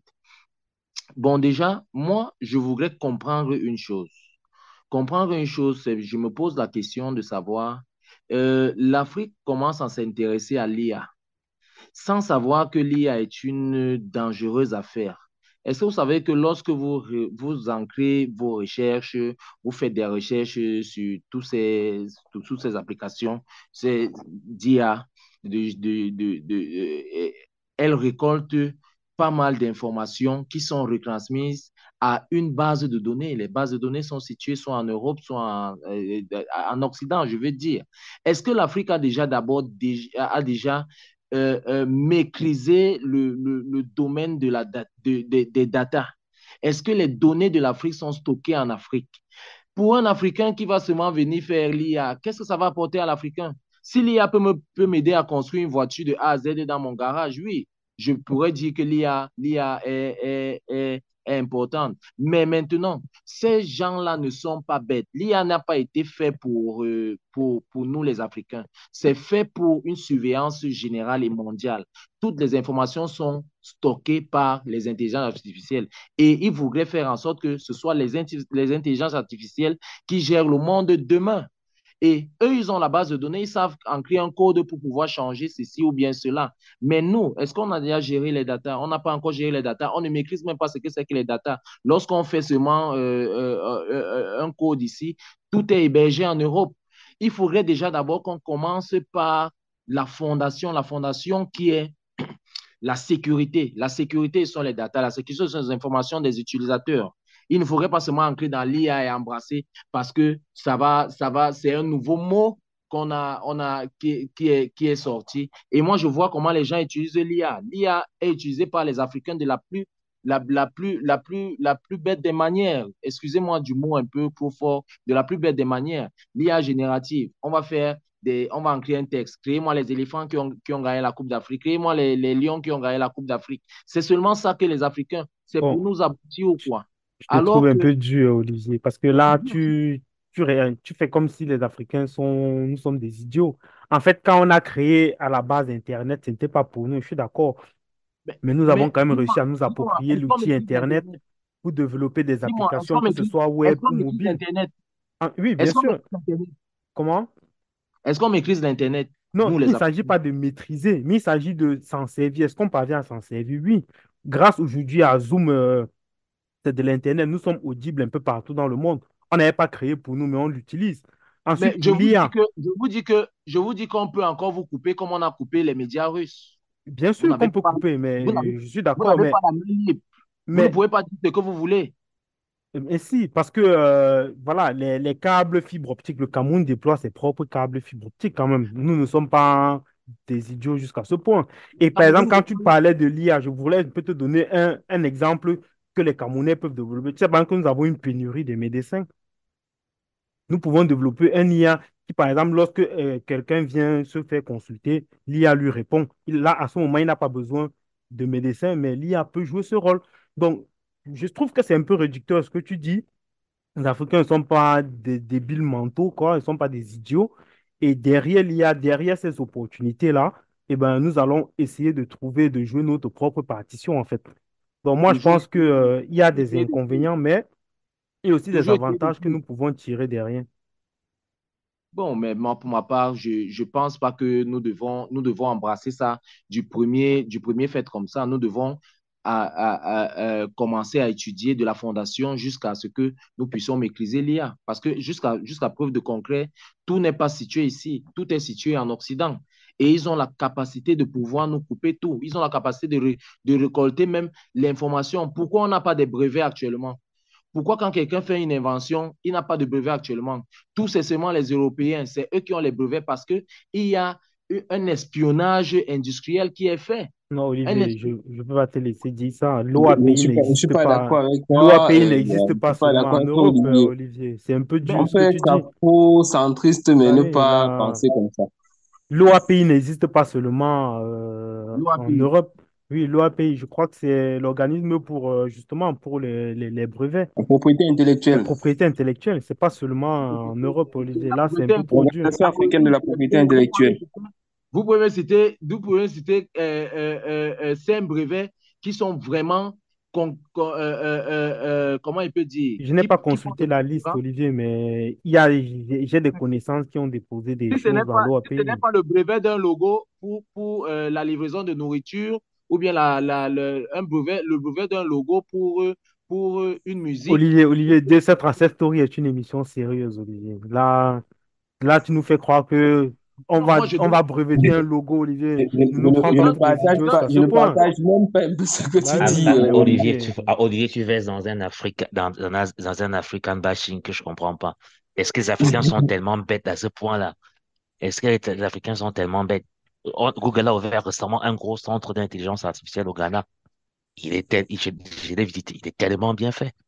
Et ça donne la Mais chance il aux ne faut pas Africains pas de les faire des brevets. choses. Et ça donne aux Africains de faire Il ne des faut choses. pas les- Mais Moi, maintenant, je toi, pense on va pas refaire le monde. La Chine, la, la Chine s'est basée la Chine s'est basée sur la technologie européenne pour pouvoir se construire aussi derrière. Elle n'est pas c'est ce que venue comme je suis en train ça de en dire. disant C'est voilà. ce que je suis en train de Donc, dire. tu peux pas Peut-être j'ai dire, été très dur. tu peux pas Peut-être tenir j'ai ces été propos très dans une dur. émission aussi sérieuse Peut-être que celle-ci-là. peut-être- peut-être j'ai été très dur dans mes Non, non, mots, non, mais tu n'as pas été trop dur. Tu nous as ramené le je, Congo ça du bar. non, ce n'est pas ça. Ce n'est pas ça. Oh, mais Peut-être Dieu. j'ai été très dur. Mais moi, je parlais de la fondation déjà d'abord. Tu parlais de la Chine tout à l'heure. Je parlais de la fondation. La Chine a su maîtriser de la fondation jusqu'à ce mais que, Olivier, jusqu'à Olivier, l'innovation. l'émission, quand même, c'est pas. Quand, par exemple, tu dis que nous ne maîtrisons pas nos data, tu vas pas, par exemple, nous faire croire qu'une entreprise comme, je cite comme ça au hasard, hein, Afrilafer, ben, héberge ses données à l'étranger, quand même. C'est un peu trop gros. C'est ici Ou au bien Cameroun. une entreprise comme Dangote héberge ses données à l'étranger, Olivier. C'est ici au Cameroun. D'accord, mais bon, ok. Et Dangote, lui aussi, l'héberge à l'étranger. Parce que là, tu fais croire que toute l'Afrique, nous ne sommes que des pieds cassés et des bras cassés. On ne sait pas quoi faire, en fait. Nous n'avons pas une base de données africaine, En déjà. fait, mon D'accord. problème, Même l'Europe n'a pas une base de données européenne, Donc, Olivier. ils ont une c'est ce que base j'allais dire. En fait, puisque, c'est- puisque tous les le serveurs truc, se c'est de trouvent chez comprendre eux. d'ailleurs, de voir les problèmes Ah sur un Est-ce non, qu'on autre a une Olivier. angle. base de Il serveurs? faut qu'Olivier nous explique ce qu'il appelle base de données africaine. Il faut qu'il nous dise. Est-ce qu'on a des serveurs? Est-ce qu'on a des serveurs? Est-ce qu'on a des grands centres de serveurs en Afrique? Tu parles des data centers, bien sûr que oui, Oui, Olivier. des data centers. Olivier, Bah qu'est-ce que tu en oui. sais? Là, Olivier, nous ne... on ne demande pas d'avoir Olivier. les data centers de la taille des États-Unis pour être existant, mais c'est de savoir ce que l'on fait du peu que l'on a. Quand, par exemple, on a par rapport à l'intelligence artificielle, il y a beaucoup de choses qui sont exploitées par l'Afrique avec ces technologies-là. Je t'ai dit moi-même là tout à l'heure, il y a pas mal de métiers. Par exemple, pour les gens qui sont développeurs web, il y a plus de facilité maintenant à écrire certains programmes plutôt que d'aller le faire manuellement et perdre peut-être 24 heures à écrire un programme, des lignes de code. Simplement, l'intelligence artificielle t'écrit les lignes de code que tu as décidé. Tu dis, OK, je veux une plateforme qui sera comme ça, comme ça, comme ça. Je veux que la bannière soit comme ceci. L'intelligence artificielle t'aide à écrire les premiers codes et toi, tu peux maintenant modifier. Bon, au moins, c'est ça, on peut saluer, ça fait gagner en temps. Mais on va dire que ce n'est pas seulement dans ce domaine-là que l'IA peut aider. Il y a l'intelligence artificielle qui peut aider à construire même des lunettes, même des voitures. Tu parlais des voitures encore tout à l'heure. Le design des voitures peut être fait par l'intelligence artificielle de A jusqu'à Z, jusqu'à ce que matérialisation, pardon, soit faite uniquement par les machines qui vont faire la construction en chaîne. C'est pour dire que il ne faudrait pas que l'on reste dans je me dis, dans un carcan dans lequel on est resté très longtemps avec les anciens, à croire toujours que parce que ça vient de l'Europe, on ne peut pas l'apprivoiser. Le tout, c'est justement d'apprivoiser ces différents outils qui nous sont fournis par les Non, autres. mais Et de trouver, je vais te rassurer, hein. Ce que Olivier dit, honnêtement, ça n'engage qu'Olivier parce que moi-même qui te non, parle, je c'est suis ça. Il devenu. est Moi-même qui pessimiste, te ça, parle. c'est son droit. Il peut être pessimiste, mais moi, Non, je pense non, qu'il faut toujours tirer le positif de mais chaque chose. je vais justement t'expliquer pourquoi je pense que ça n'engage qu'Olivier. Parce que moi, par exemple, qui te parle, je suis un développeur web, par exemple, et je suis Camerounais. Donc, c'est pour ça que je Voilà. suis surpris par les propos d'Olivier. Et autour de moi, j'en connais plein. Le promoteur de 237 euro était notre développeur. Donc, Olivier, je trouve que tu as été un peu trop dur. Tu as pratiquement Bon, insulté l'intelligence des Africains. Et pour moi, et le fait de je ne suis pas dramatiser d'accord avec aussi toi, en fait. la venue de l'intelligence Je ne suis pas artificielle, c'est aussi d'accord. ça. Parce que si on a peur d'un outil qu'on ne maîtrise pas, oh, c'est cet outil qui va envahir le dehors bientôt, c'est dangereux. C'est plutôt intéressant pour nous de chercher à maîtriser, Exactement. euh, bon, maîtriser, Exactement, c'est c'est ce peut-être que trop dit. Je Moi, je ce me que fais vous le aviez mot dit. apprivoiser. je vais me C'est Apprivoiser. intéressant ce que vous dites. Parce sur que la parlant de sensibilité. data center, je vais prendre un exemple chez Olivier. En ce moment, je suis sur un projet avec une société qui s'appelle Orange, qui est de construire from scratch, de zéro, leur propre cloud à eux. Donc là, je vois comment ça se construit, comment on maîtrise comment on fait pour maîtriser les choses. Il n'y a pas de trucs sorciers là-dedans, Olivier, où on va te dire qu'on va te faire ceci, demain, on va te faire ceci. Donc, il faut Donc, quand je arrêter de parlais faire croire aux gens de que tout est dans développeurs, le complot. j'ai omis volontairement de te citer, hein. Je me suis cité, j'ai cité le promoteur 237 Tori AG et j'ai omis volontairement de te citer parce que je savais que tu allais prendre la parole derrière. Donc, Olivier, il faut savoir Non, que autour ça. souvent de ce panel, il y a au moins trois développeurs web, des personnes qui font dans l'informatique. Bon, ils ne le disent pas comme ça, mais quand même, Olivier, tu as été très dur, je Quand, trouve. ouais, Je sais t'es trop dur, c'est faire croire j'ai- toujours. Quand on fait croire aux gens qu'il y a du complot, on finit par voir du complot partout. Et parfois, on a peur de certaines choses. L'Afrique regorge des intelligences qui peuvent construire des choses pour elle. L'Afrique regorge des intelligences. Maintenant, il faut, comme je reviens toujours à mon éternel problème, il faudrait la volonté politique derrière. Il faudrait qu'il y ait de la volonté politique derrière. On a vu des gars débrouiller. On a fait une émission une fois sur la Silicon Valley et à Bouya. Exactement. Comment ils appelaient ça, la Silicon Mountain. On trouvait des gars qui faisaient des choses extraordinaires là-bas, qui auraient pu. Voilà. Mais il faudrait qu'il y ait une volonté politique derrière, d'aider ces gars-là et de donner une orientation politique pour qu'on fasse des choses intéressantes. Très bon exemple, Joe. Et Tout en n'est plus, pas que il y a dans le des gars complot, là-bas qui ont Olivier. gagné des concours de Google. Donc, Olivier, franchement, ton intervention, elle m'a mis un peu KO là. Et quand tu parlais de data center, je voulais t'informer que, par exemple, le Sénégal a ouvert un data center en 2021. Donc, j'ai dit les data centers du Cameroun, j'en connais pas, mais je suis sûr qu'il y en a et que les pays africains ont leur propre data center, Olivier. Parce que ce n'est même pas possible d'imaginer les pays africains sans data center. C'est même pas possible. je m'envoie bien informé là et si comme vous le dites, je ne suis pas spécialiste du développement web ou bien des données, mais s'il y a des data centers qui se développent, c'est de ça que je voulais parler. Je voulais parler de la fondation Voilà. face à la dangerosité que le Olivier reconnaît que tu nous as ramené au Congo, c'est du bar. On non, continue. non, non, c'est pas un Congo ça, mais c'est Non, quelque chose. sans vous couper, Non, s'il c'est vous pour plaît. rigoler, Le c'est pour Cameroun, rigoler. bizarrement, le Cameroun abrite le plus grand data center de l'Afrique centrale, 12 880 mètres carrés. Voilà. Et Voilà. c'est un truc d'Orange Cameroun et c'est le plus grand Ex- dans toute l'Afrique centrale. Si J'ai exact. Joël, tapé tu veux dire quoi? l'information Tu veux rapidement. dire quoi? Qu'il fallait juste qu'Olivier tape Data Center Cameroun sur son Google. Et Il c'est pour suffit de ça. taper Ben, data center. Et je dis bien, le Cameroun a le plus grand depuis 2017. Bon, je n'avais pas cette information-là. C'est quand on discute que j'ai tapé c'est également pour pour ça, être. c'est pour ça que je disais à Olivier que est-ce que tu imagines, moi j'ai plutôt pris Afrique l'enfaiement, mais j'aurais même pris Orange. Je reste en Mais Orange, le plus grand data center d'Afrique, De l'Afrique centrale. J'avoue que je n'avais pas l'information. Afrique centrale, Afrique de l'Ouest, c'est le Cameroun. Bon. géré par Orange. C'est- Donc, je crois que nous sommes arrivés au thème de l'émission, sauf si vous avez, chers invités, chers panélistes, d'autres choses à rajouter. Je serais ravi de dire bonne célébration à toutes les dames et surtout très ravi de savoir que beaucoup se sont assagis cette année. Moins de pagne, moins de vulgarité, beaucoup plus de prise de conscience et vivement que l'année prochaine soit encore meilleure dans le combat aux droits des femmes. Est-ce que vous voulez dire un dernier mot sur le 8 mars ou on peut conclure? Non, Olivier, tu as un mot? vivement qu'il y ait cette égalité de, peut-être pas l'égalité forcément de genre, mais qu'il y ait cette égalité des Équité chances, peut-être, égalité. Ok. Olivier? équité, c'est peut-être le meilleur mot. Ouais. Euh, Ouais, euh, équité, pas égalité. Merci beaucoup, c'est Qu'il y ait cette équité-là. Olivier, un mot sur Et le... l'égalité des chances aussi, hein. Tout à fait, merci Joe. Olivier, un mot sur le 8 mars?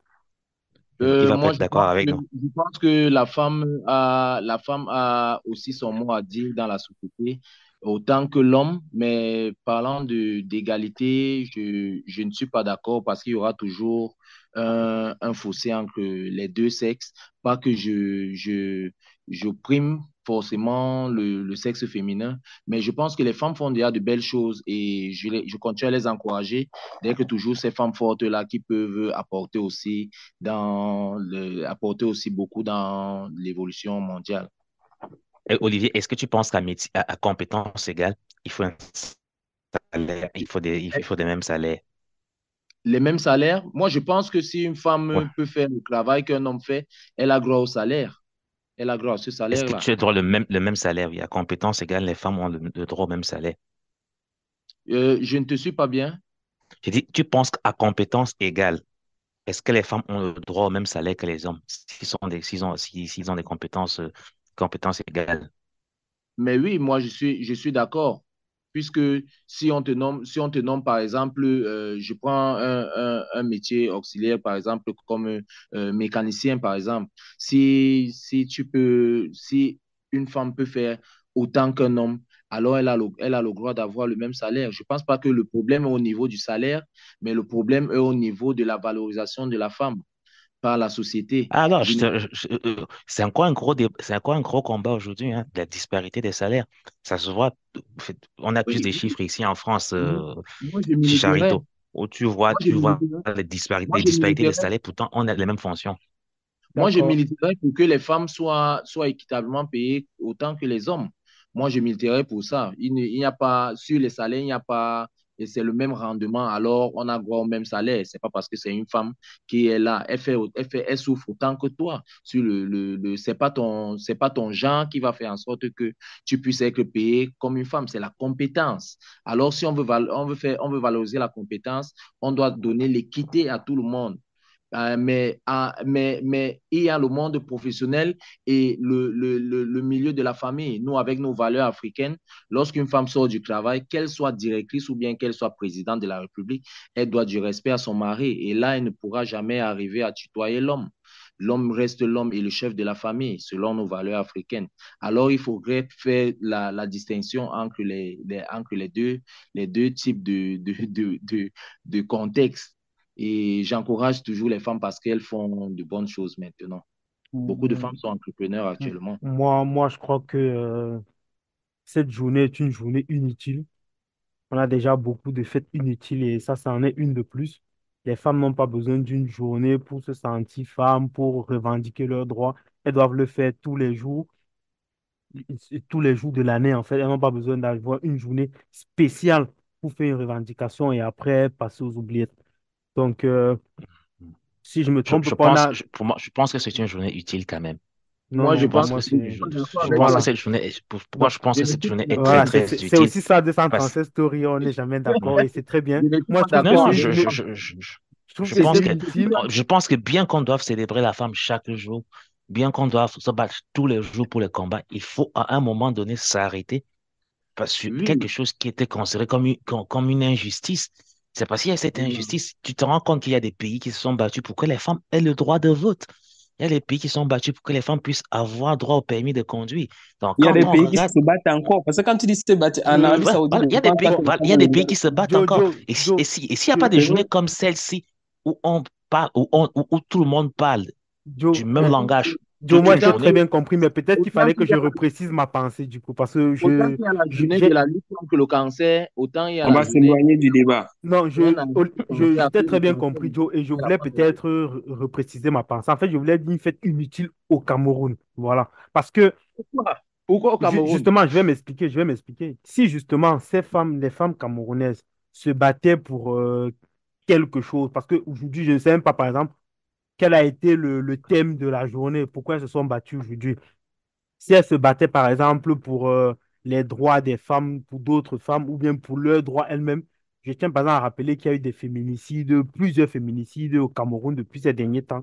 Je n'ai pas entendu, je les vois pas se mobiliser, par Non, exemple. non, Chicharito, tout à l'heure, Non, CWK a dit. il y en a qui sont mobilisés. CWK nous a dit tout à l'heure que les choses s'améliorent.